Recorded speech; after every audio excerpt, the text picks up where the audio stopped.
How's it going, guys? I hope you guys are having a great week. So I am back today. It's the end of 2019, guys. So it's time to do another review of the year video. This one today, guys, is actually going to focus on the Xbox One and the Xbox One X. So let's review Xbox's year in review 2019. So let's start off by talking about how I thought Microsoft did this year.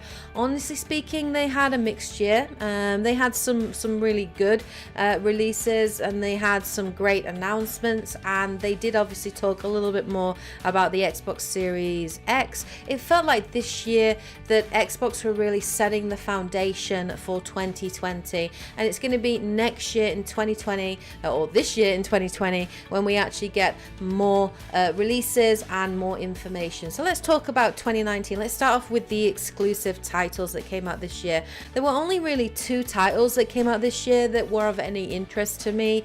Early on in the year, we had Crackdown 3, which came out. Honestly speaking, Crackdown 3 for me was an okay game. Like, it was fun to play for the most part, but it was a little bit rough, and the game kind of just felt outdated. There was some really cool elements to it, like the multiplayer and the use of the XCloud and the physics system in there, and how you can destroy anything in the map. That was kind of cool, but the single player experience of the game just wasn't great. You know, it wasn't an amazing game. Like, the gameplay just felt very sort of run of the mill. It felt like it was very much keeping it safe. It really felt like the Crackdown 3 should have come out last generation. That's how it felt. It felt archaic. It felt like a game that I would have been expecting last year, and it really didn't feel like it took the franchise in any new or interesting direction. You know, Crackdown 3, it was very repetitive. There was a lot of repetitive kind of gameplay. It was very much about sort of going through areas and doing a lot of sort of grinding and taking out these bits so that you can bring out a boss, and then you fight that boss, and then that boss releases a bigger boss, and those kind of things. And we've seen those kind of mechanics before, so it just felt okay. You know, it felt okay. It's not really a console seller. It really isn't a game that I would buy full price. You know, it's the kind of game I would buy when it's on sale. So Crackdown 3 was a bit of a disappointment for me this year. We then of course had Gears 5. This was the best title that came out on the Xbox One this year. Gears 5, I loved every moment of it. I actually really enjoyed the game. Definitely was a return to form for the series. I know a lot of people were disappointed with Gears 4. I can understand why, but it definitely felt like Gears 5 took the franchise in new and interesting directions. It introduced an open world component to the game that I really enjoyed. There were some great set pieces, some great combat. I loved the focus on Kate Diaz and her history and background. There was some great character development. It was a really solid game, and I really enjoyed Gears 5, and I'm looking forward to seeing where the franchise takes it. It's a fun ride from start to finish, and if you own an Xbox One, I definitely recommend that you pick it up and you play it. It most definitely was probably the best game on the Xbox One that came out in 2019. But yeah, like I said, it definitely felt like, you know, Microsoft were laying the groundwork and getting ready for 2020. That's how it felt. They added 2 new studios to their list of studios this year. So they announced Double Fine and Obsidian are joining the roster. Obsidian is an exciting, you know, announcement for them because they're a fantastic game developer. They produced one of the best games that came out this year, which is The Outer Worlds, and they also did announce a new title called Grounded, which is an interesting premise. It's basically like a Honey, I Shrunk the Kids survival game. So it looks quirky, it looks interesting, and I'm definitely intrigued to hear more about it. And then of course, you know, Ninja Theory are releasing Bleeding Edge, which is coming out next year.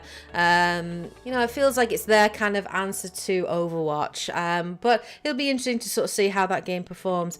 For me, the biggest, you know, and best part of the year for Microsoft was the Xbox Games Pass. I think the Xbox Games Pass is a fantastic value for money. You know, for $10 a month now, you get access to over 100 games in a library that rotates regularly, and you also gain access to, you know, new game releases as well. So that's really fantastic value for money. There were so many really cool indie titles that wouldn't have been found if they weren't on the Xbox Game Pass, or they wouldn't have done as well, like the Outer Wilds, for example. I think one of the reasons that game did so well is because it was on the Xbox Game Pass, and so many people decided to pick it up and check it out. And I think, you know, Microsoft have done a really good job this year of rotating their roster in their library to really highlight some really cool indie titles, and you know, give people access and information on different kinds of games and different gaming experiences. So I still think the Xbox Game Pass is a fantastic value for money. Then of course Microsoft are putting a lot more into their XCloud and their streaming service, which sounds really awesome.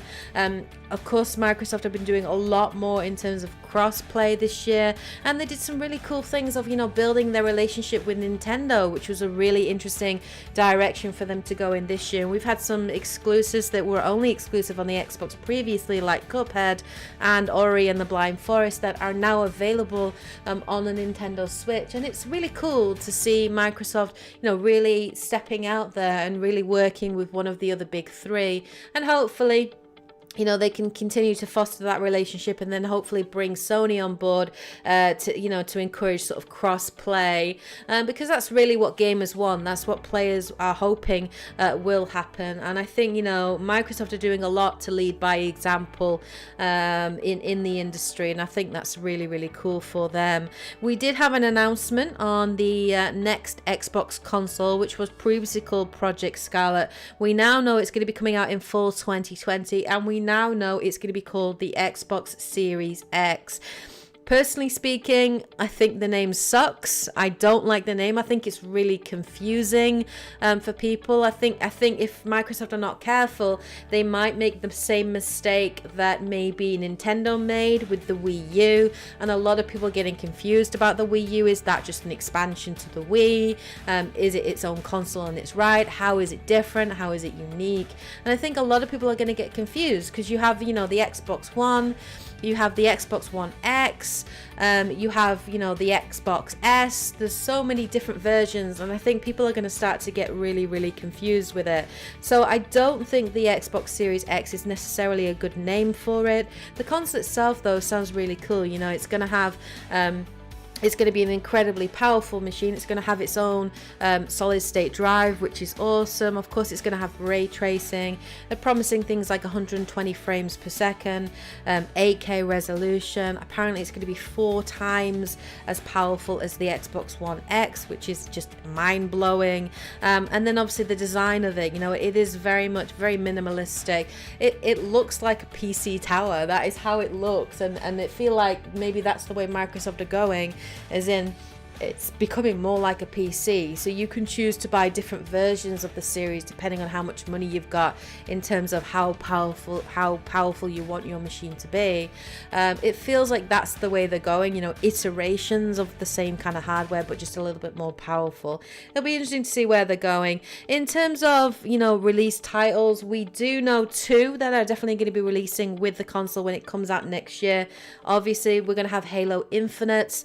I'm excited about that. That looks cool. I'm a fan of the Halo series. It's continuing on from Halo 5 Guardians. There's going to be more focus on Master Chief, and I'm happy about that. And then obviously we now know that we're actually going to get a Senua's Sacrifice 2. We're going to get Senua's Saga, Hellblade 2, and Ninja Theory are currently working on that game, and we got to see a trailer announcement for that at the Game Awards this year. I loved Hellblade, Senua's Sacrifice. For me, it was my game of the year that it came out. It was an amazing experience. It was a harrowing experience, but it was an important one. And yeah, I am excited for a sequel, but a little part of me is gutted that it's going to be an exclusive on the Xbox Series. Even I'm getting confused, on the Xbox Series X. I am a little gutted that it's coming out on that exclusively. I think if you bought and played the game on, PlayStation 4, that you're not going to get to enjoy that experience again unless you pick up an Xbox One X, or maybe it'll be available on PC. Hopefully it will be available on PC, and if it is, I probably will be picking it up on that.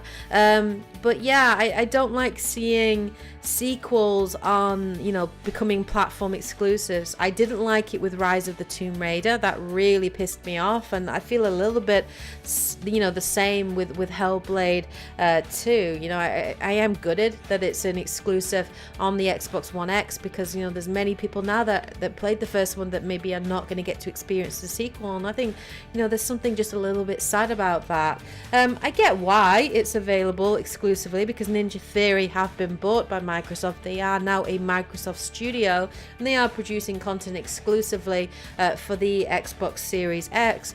But I am a little sad about it, and that's my my genuine opinion on it, and my genuine feelings on it.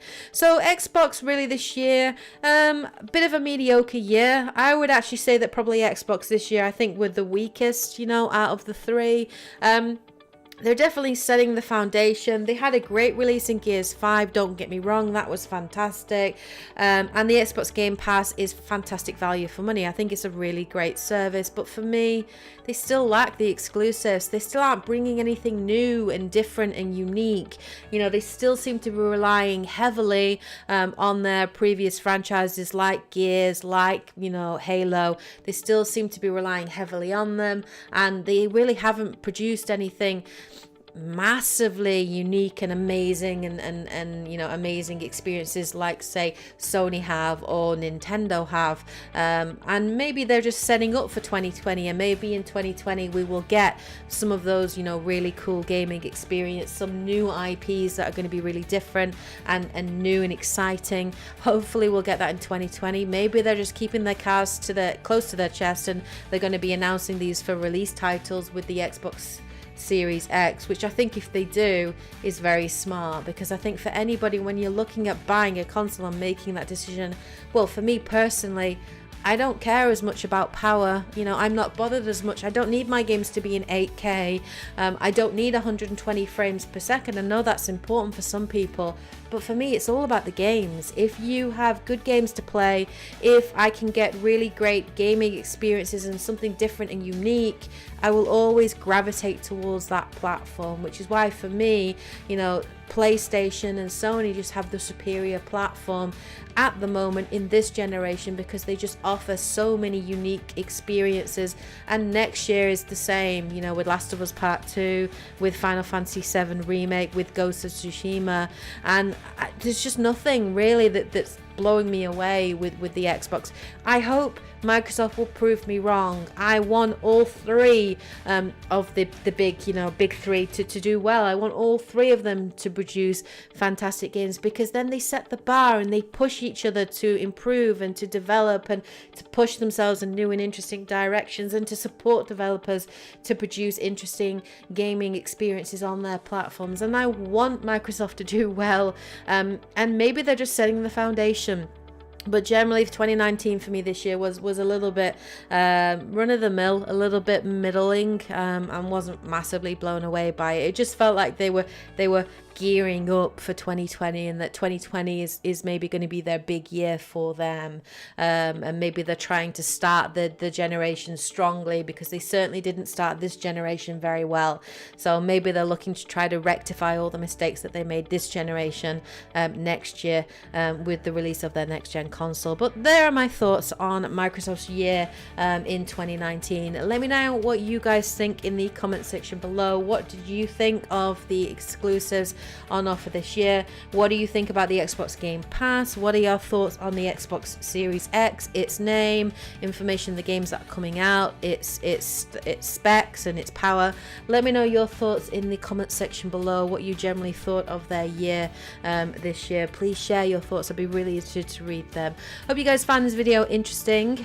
If you did, please of course show your support by hitting the like, by commenting, by sharing the video, and of course please subscribe to the channel for more so you can always get up-to-date information on future videos. Make sure you guys hit that bell button, and if you would like to support the channel going forward long term, you can do that by going onto my Patreon page and becoming a Patreon, or becoming a member of my YouTube channel and joining the N7 family. Any way you can support the channel is massively appreciated. Anyway, hope you guys have a great week. Of course, take care, and as always, happy gaming. Bye guys.